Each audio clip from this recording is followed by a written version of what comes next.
Well, so sometime last week while we were doing some streams, somebody threw out the idea of maybe doing a video on my top 10 most wanted requested features for Guild Wars 2.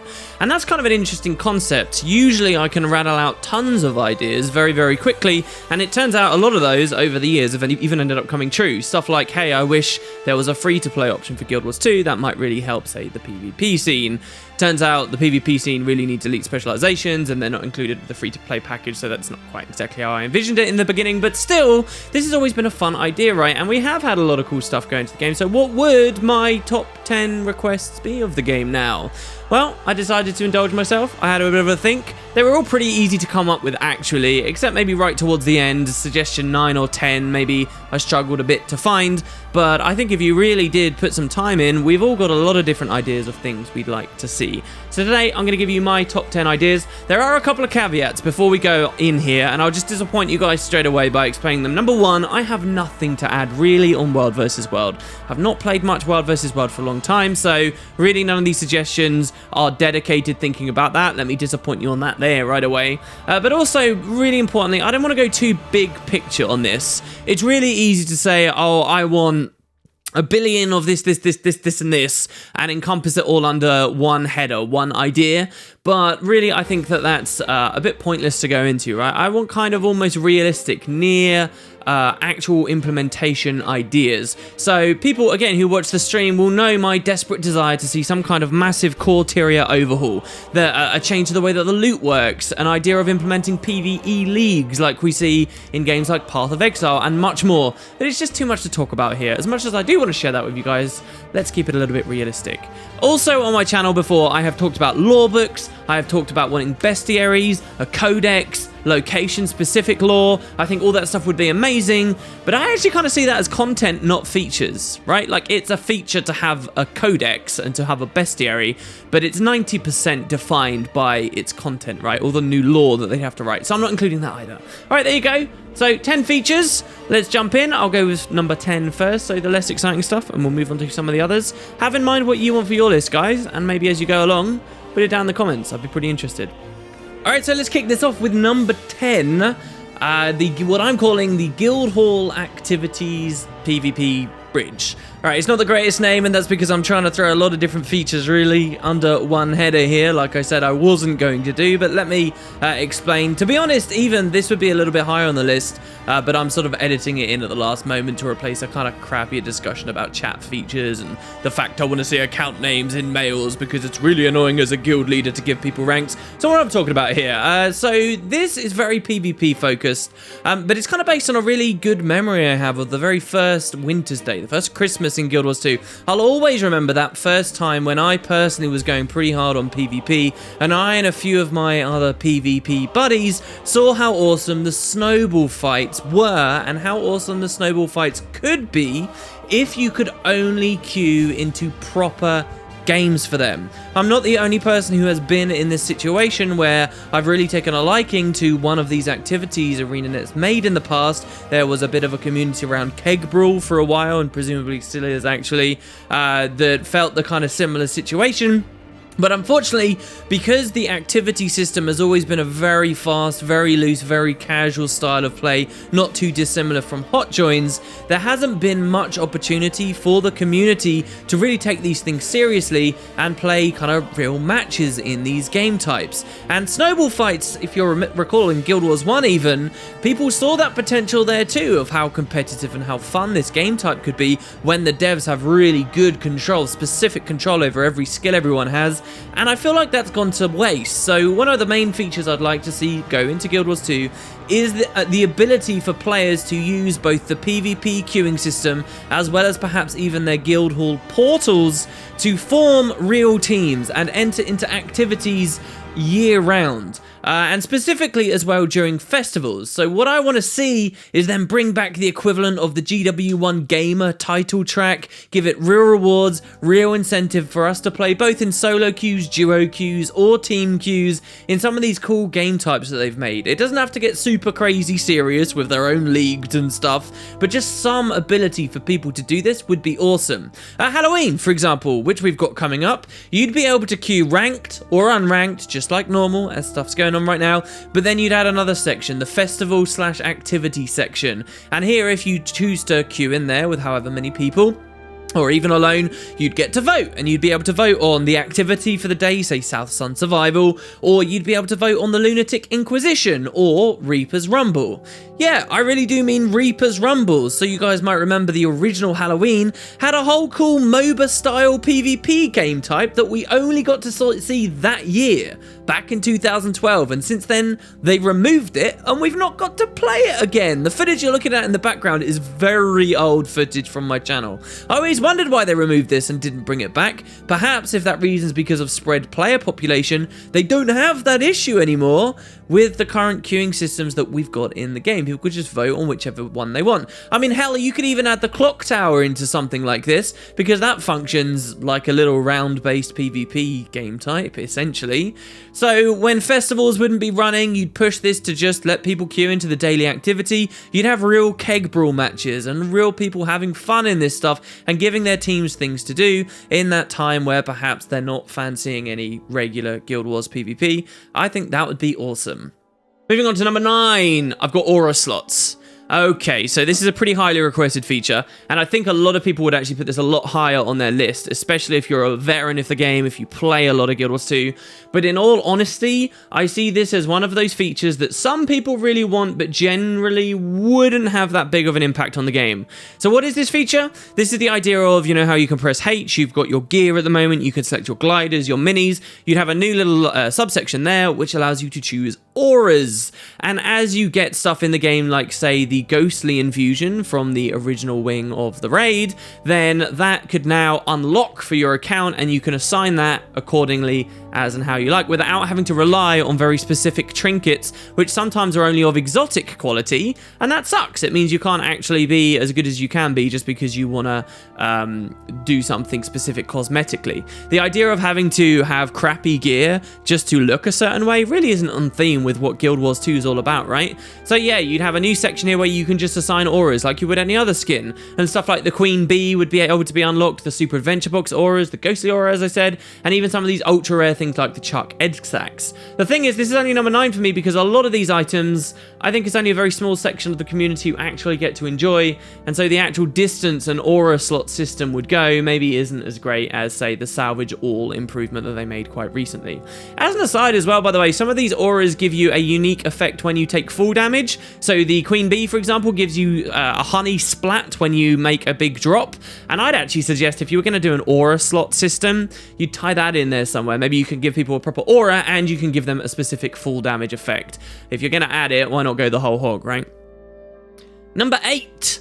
This is going to sound really boring to you guys, but it's so important to me. Better options menu. All right, I don't have a better way of describing that, except for this description I'm about to give. This might sound boring as hell, okay? But as a player, myself, who has enthusiastically researched how to get the best frames out of Guild Wars 2 while making it look as good as possible, I hate the current options in Guild Wars, and I hate how bad some of them can make our clients look. I really don't like the native depth of field effects that they have in the game, but most specifically, I cannot stand Guild Wars 2 post-processing.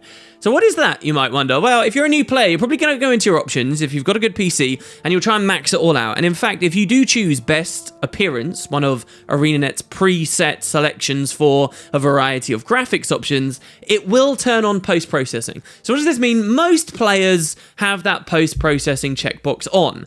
This box isn't just one option though. What it is it's a collection of lots of different effects. That one box will turn on NPC, enemy, and player outlines when you mouse over these characters, so you get kind of this ugly outline, which is, in my opinion, less immersive than having it off. It gives you nice, in my opinion, color grading based on some locations, so when you head to a swamp, it may give you a more specific greeny look. It gives other things based on certain objects. I believe it has certain effects and improvements it gives to surrogates in the game, and a couple of other effects like heat haze when you're in deserts or very lava-y looking areas, but most importantly, it bundles into some of these not quite nice options, bloom. And it's not just bloom that makes the game look better, it is hideous, overblown bloom that kills an incredible amount of detail in the game. Skyboxes particularly lose so much beauty.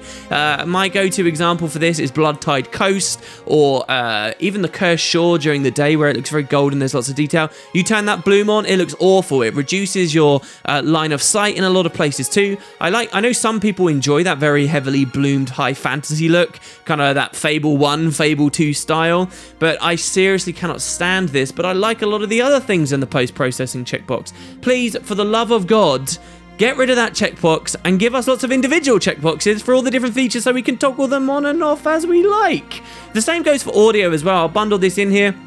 The audio sliders are also a collection of lots of different effects. The combat sound effects slider, for example, also has bundled into it character footsteps sounds. I haven't heard my character footsteps in Guild Wars 2 for years, and do you know why? Because all of the combat sound effects are massively overblown to the rest of the game. So if you want a reasonable balance, you have to turn that slider down, and that makes the footsteps for your characters almost imperceptible. It's been so long since I've properly listened to them, I actually get nostalgic listening to Guild Wars 2 character footsteps, because I've had them off for so long, and for an arbitrary reason. Give us separate sliders for this stuff.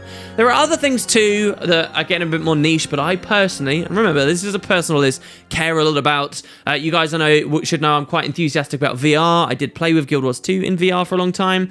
Actually, around the launch of Guild Wars 2, they did a lot of 3D work. They implemented a really nice system, actually. It's been neglected for a long time, and some elements of the UI totally don't function with it anymore, but it was stunning. I would love them to go back to that, especially with VR applications and people looking at that stuff more and more on the horizon. It would mean a lot. I would love to be able to go back to Guild Wars 2 with some of those old 3D ideas they had, because they were doing brilliant, and that stuff's just been dropped. So yeah, that's what I mean. Better options. Great.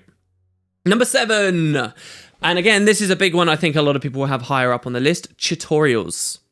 So this actually kind of borders on the content side of things, but hear me out.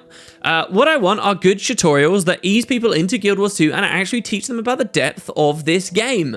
You guys might remember back when they were releasing the Chinese client and they were playing around with a variety of different ideas, we did a Tyria 3D data mining video. You can watch that by clicking the link on screen right now, where they had been making a tutorial for what it looks like PvP. And we need that more than ever now since Heart of Thorns came out. We need tutorials for example, break bars. Break bars are a great mechanic. They have made world bosses and large events with lots of players far more interesting, because there is actually a lot more to focus on now than just spamming attacks and hoping that you're actually doing a bit of damage with them. You can now actually have break bars, stop wyverns from taking off. These things are incredible aspects of the gameplay now that Heart of Thorns did really well. But they're also very frustrating, because you know that a lot of these break bars can be dealt with, but most players aren't focusing on it. And it's not just because they're lazy all the time. A lot of them have no idea what the hell a break bar is or how it works. Why? Because there's no sufficient tutorial in the game. Much older thing, break bars are pretty new, but what about stuff like combo fields? I have known people who have reasonable amounts of AP and have played a lot of the game that don't know how to blast in a fire field. And if that sounds crazy to you, what about some of these more nuanced and specific other combo fields that aren't so common? How many of you guys can know exactly every outcome from a finisher in a poison field or in a dark field? These are things that are important, and not only would I like to see ArenaNet go back and maybe revamp them, make some of them more worthwhile, but decent tutorials would go a long way. Boons and conditions, there have been more that have been added to the game. People deserve to know more about how these work, even though, yes, they are in the tooltips. And I would even go so far as to suggest that the one tutorial they have added ever, which is the dodging tutorials, where you get to dodge in and get a little chest, I would go so far as to suggest that's not even sufficient, and I'd like to see that get rolled in.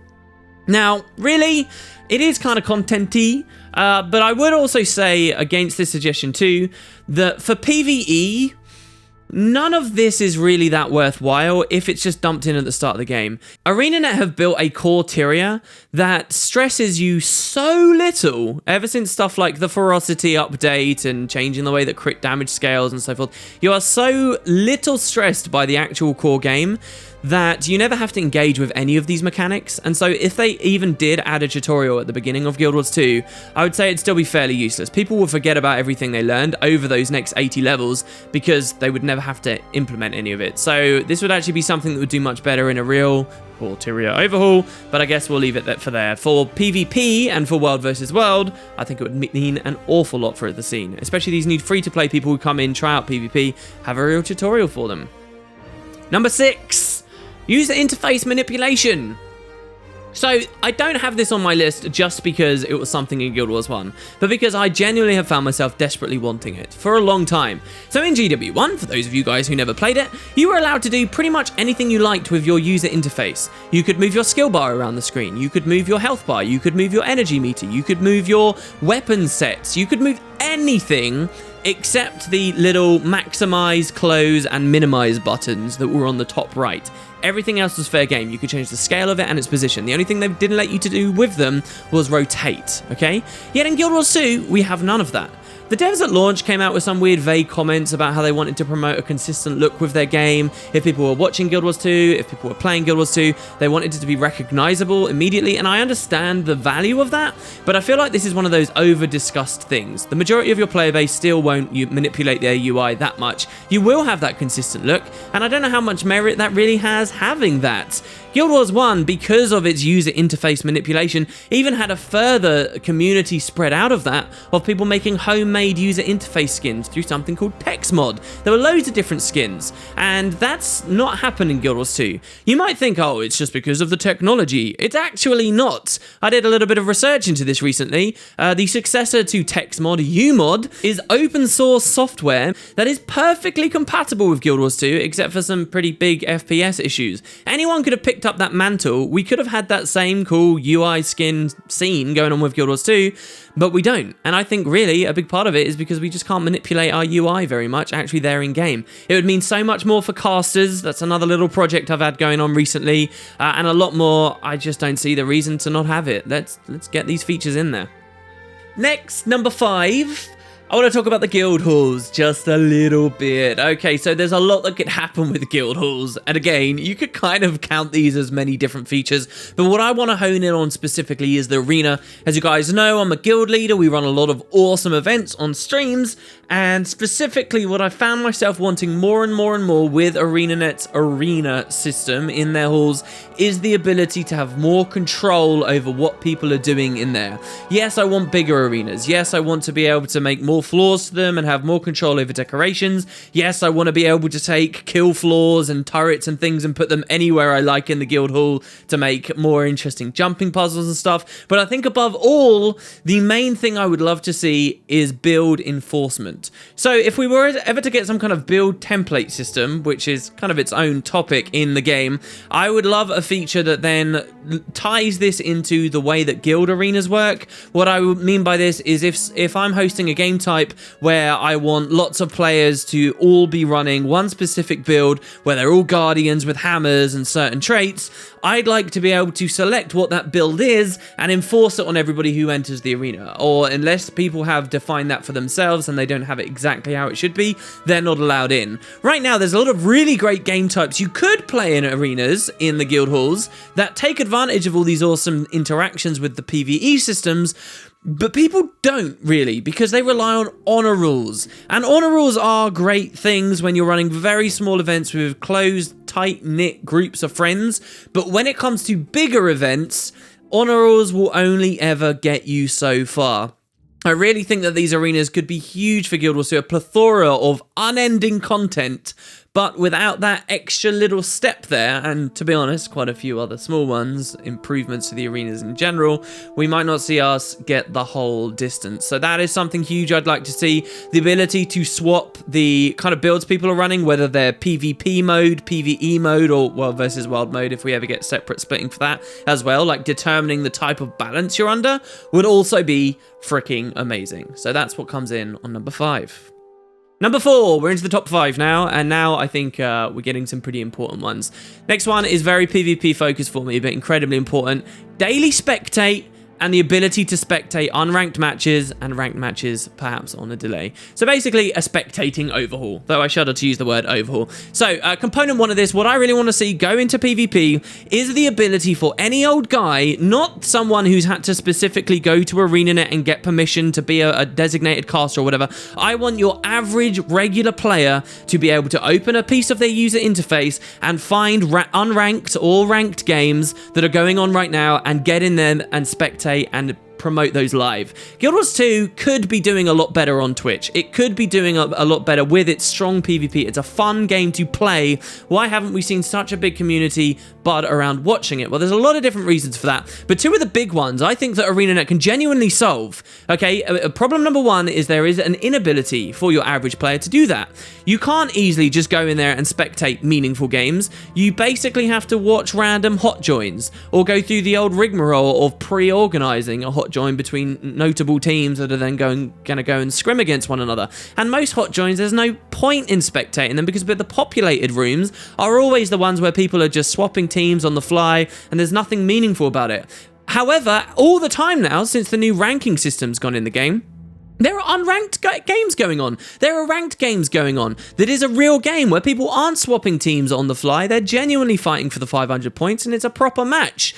Let people spectate that. Again, I find myself looking back to Guild Wars 1. We could do that back then. You'd press B. You would be given a list of all the notable games that were going on or had recently gone on. You could go in there and spectate. You had spectator chat where you could talk and type away to anyone else who was watching and geek out over the cool moments. In fact, that's exactly what I did for this video. Guild Wars 1 is basically dead. But check it out. It saved a couple of the most recent games. I'm in there. I'm watching it. I'm able to do what I like. That is the footage that you're looking at right now. This is what people need, and I've always been upset that Guild Wars 2 doesn't allow regular people to go in there and do it with ease. And then there's another problem that comes out of this too, and that's the inability for people to watch games after they've happened, but still within Guild Wars 2. So currently, say when the World Championships came out or whatever, people would have to, if they wanted to do play-by-plays and explain what happened and analyze what went on in those matches, and there were a million little things that you could talk about that were interesting moments. If you wanted to do that, all you could do is watch the footage that had come from the official stream. There was no way to, in-game, go and view that match and watch any player's perspective and cooldowns and stuff exactly as you like, and then produce really good content out of it. Doing those analysis, you kind of have to fiddle around, and that's always been a big hindrance to people. So the ability for Guild Wars 2 to do these 2 things, get people in there spectating and watching matches that have already happened to do good play-by-plays, that's super important. And then finally, on the whole spectating side of things, I think one of the dailies for PvP every day should be go in there and spectate a game. Whether it's a winner, whether it's a loser, it doesn't matter. We see Hearthstone do this style of stuff. I think that could be so useful. Give people 2 PvP potions to watch one another. Again, that's lots more incentive that you'd maybe get more people on the scene, casting, and getting experience and involved in the PvP side of things. That's huge for me. Moving on, number 3. Top 3. So, boon intensity stacking. Oof. This one I love the sound of. I think if you misunderstand what I'm about to talk about, you're going to think this is a controversial idea. But let me explain, okay? In my opinion, one of the best changes that's ever happened for Guild Wars 2 in terms of build diversity, in terms of blowing open the amount of classes that were viable, runes that were viable, sigils that were viable, was when they overhauled the conditions to all stack, not just be stacking in intensity, but also to be capless. So before the patch, for example, you could only have 1 stack of burn on that would do a flat amount of damage, and so it was very easy then to ignore all of the runes that were in the game that increased burning duration and stuff, because it would all be useless. It wouldn't mean anything to you. But as soon as they changed burning to stack intensity, that all changed. Same with poison, same with many of these other things. It really promoted a lot of build diversity. I want to see the same thing happen, but on the boon side of things. So I'm talking about boons like regeneration. Regeneration is attached to a billion different skills, a billion different runes, there's different sigils, all of it's pretty much ignored because you can only have 1 stack of regeneration on you at a time. It's always fairly mediocre, it's good healing over a really long period of time, which means it doesn't count for much,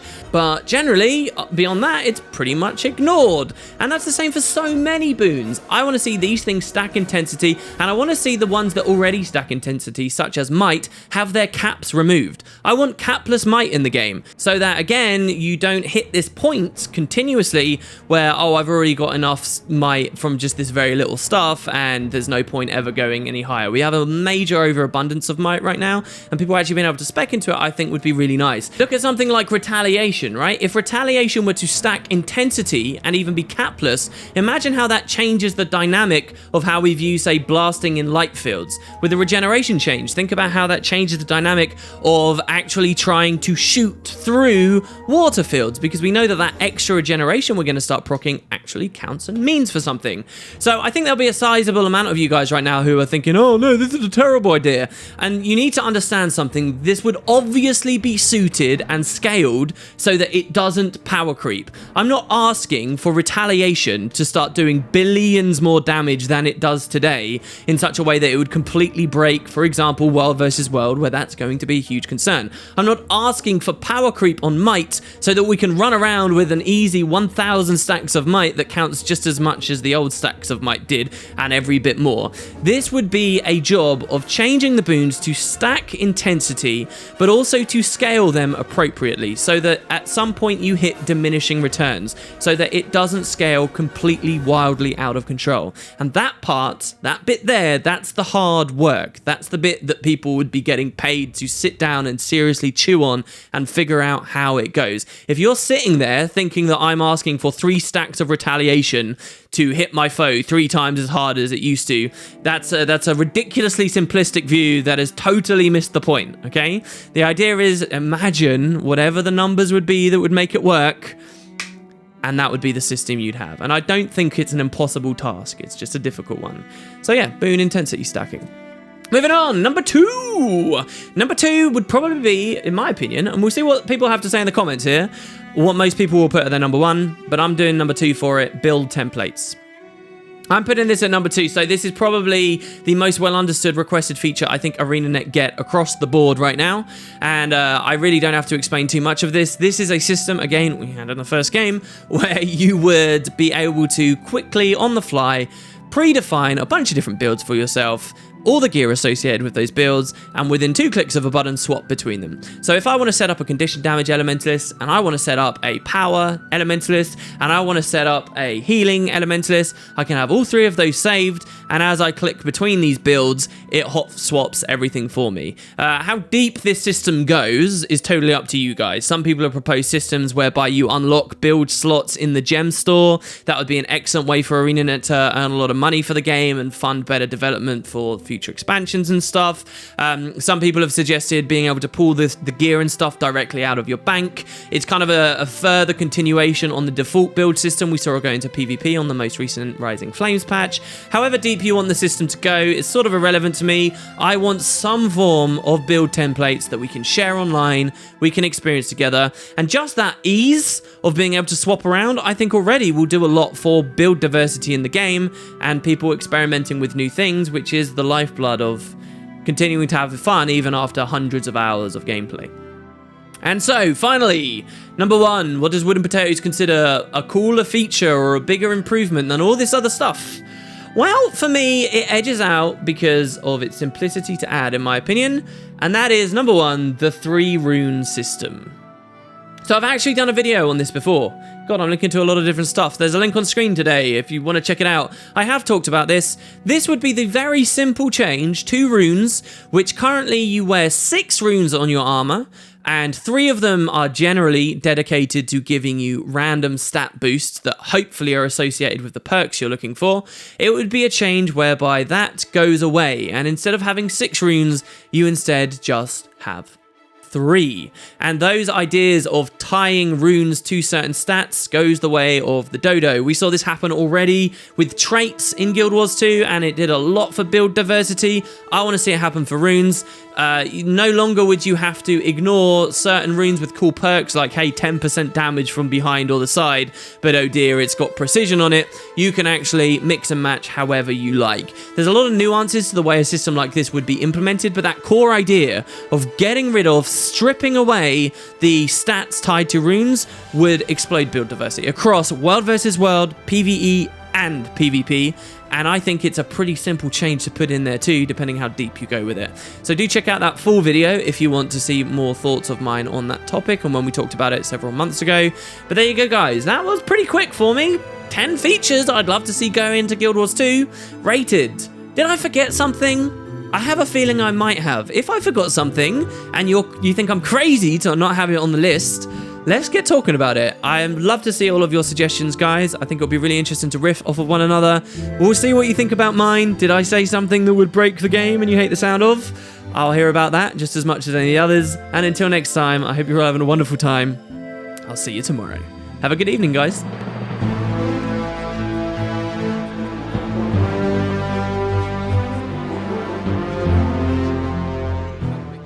Gone.